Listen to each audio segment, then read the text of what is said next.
Right. This is the Prelude to Suite 997, and you know, very slow walkthrough. It's got some difficulties in it, so let's just basically talk a little bit about the opening, which you're doing great.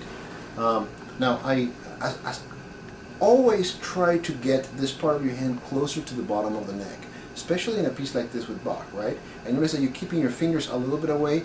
That's causing a lot of tension in your left hand, right? So try to get this a lot closer, as close as possible.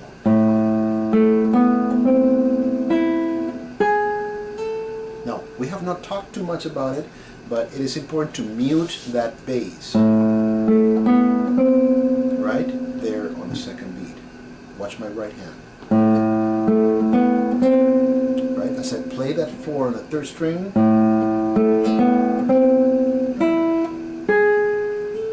Now the melody of the bass gets transposed up an octave in the broken style. In this case, by necessity, Bach actually wrote it going down, playing it here. But if we keep on going down that way, we're going to run out of range in the guitar. So we move it up an octave, and that's a brilliant idea by Kunz in this edition, right?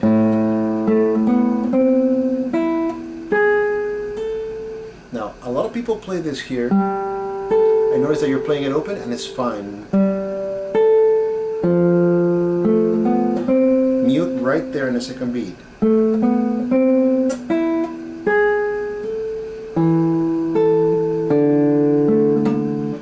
So after this, mute.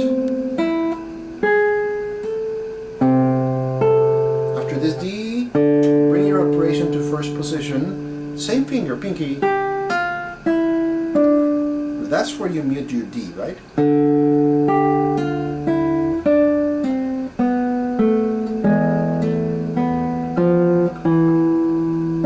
Now I prefer jumping to 2nd position. You could just keep the fingering that you have.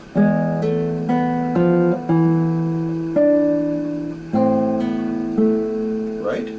And then moving on.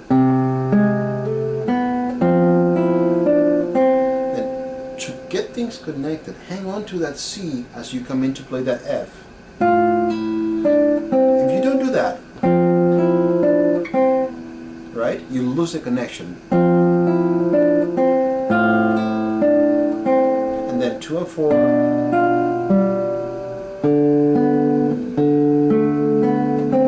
Now I notice that here you are on. Yeah, I see. Right, and you land yourself here.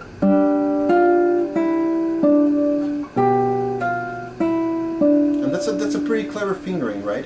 So as you're coming out of here in the end of the 2nd line, right, measure 7.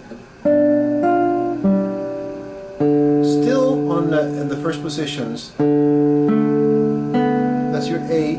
Travel with 1 over to the 5th position. Then move 1 upstairs. 2 comes down to the 2nd string to get the F. Open 1st string and back to 3 on the 3rd string. And then you use that to bring your 2nd finger up to the 6th string, and you get your G on the 2nd string. Pull off from 4 to 1, open 1st string, right? Or, right? And then you're here.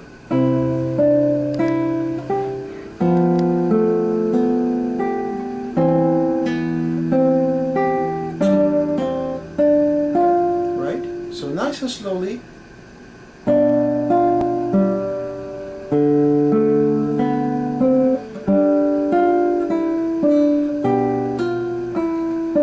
Right? That open E is what brings me back. Then, or better yet, 2.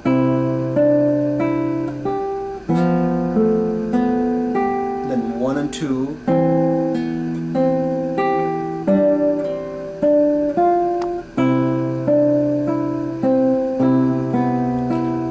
One in so that you can come back, collapse your bar in a hinge bar, then G sharp again, lift your hinge bar, right? So again,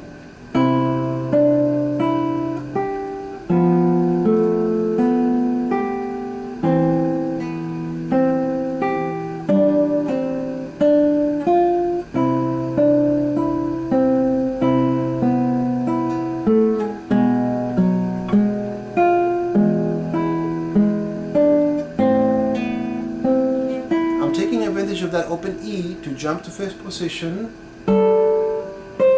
then land my bar, just open out to 4th position, right?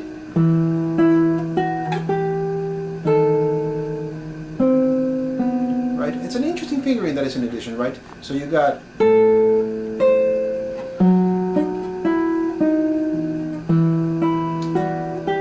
open string, or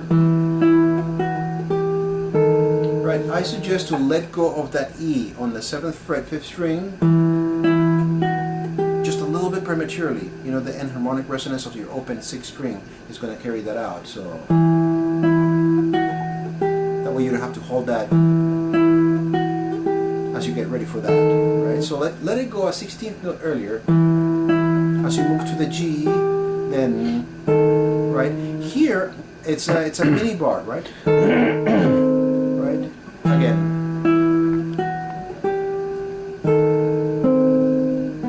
right, and then you lift your bar, play open B string, and then you are on 2nd position. 1st position, use 4. You're gonna have to scoot your 2nd finger in there. I'm not sure that the angle lets you see that, so you got then stretch out. Now I am using 4 there. It says to use 3. I think it's safe to use 4 there. That's tricky, right?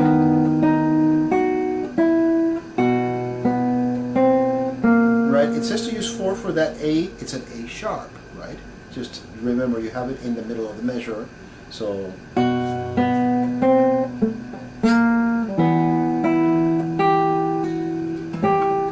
that's tricky. Maybe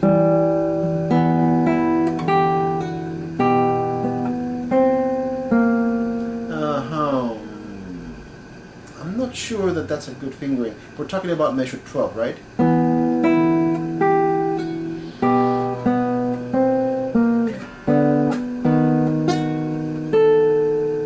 As we were reading through the piece, I had a more interesting fingering that could have helped you here. I'm trying to make sense of this.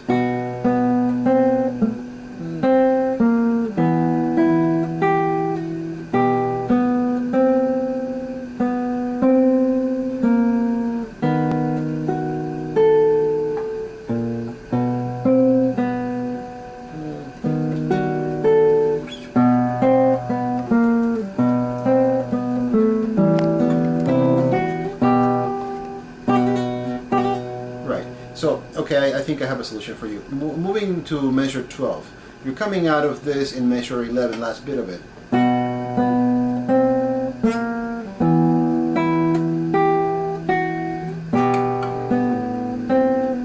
No, you're going to have to move your 2nd finger out. Forget that, so.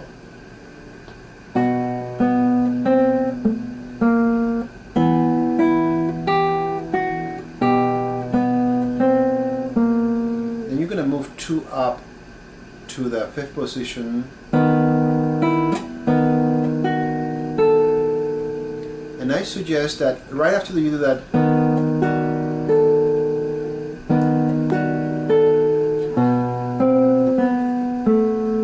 right, use that to travel back. So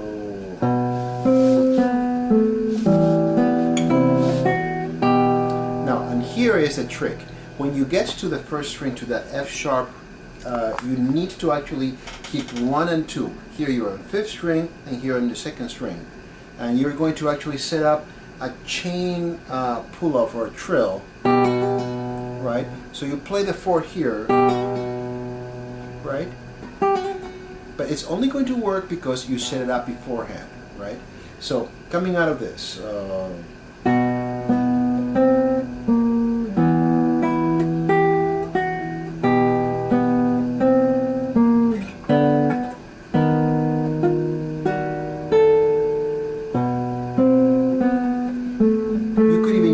there, use 2 here,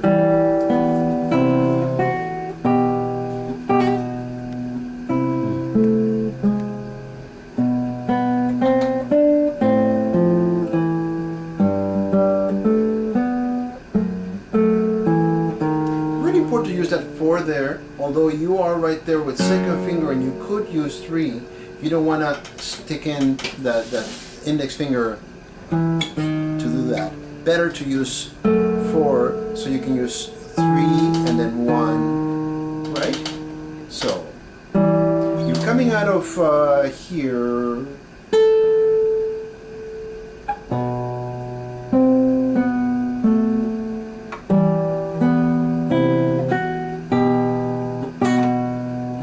I see. Then come the B. So again, that business. My apologies.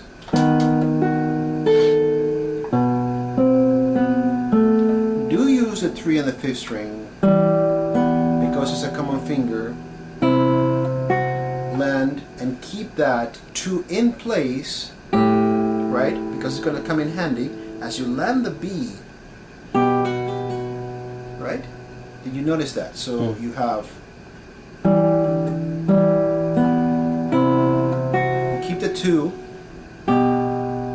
sorry, and then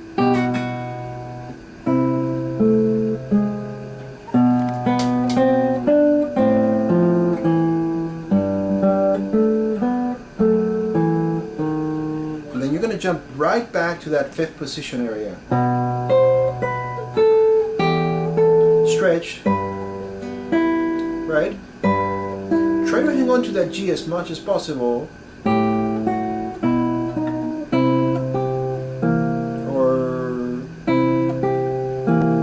I would prefer that.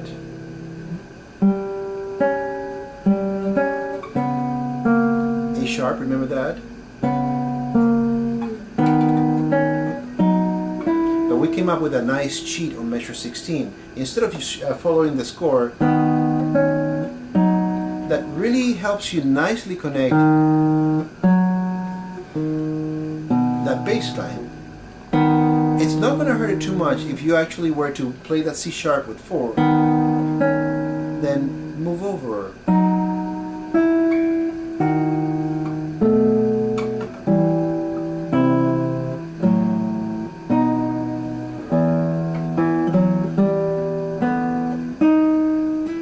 Or better yet,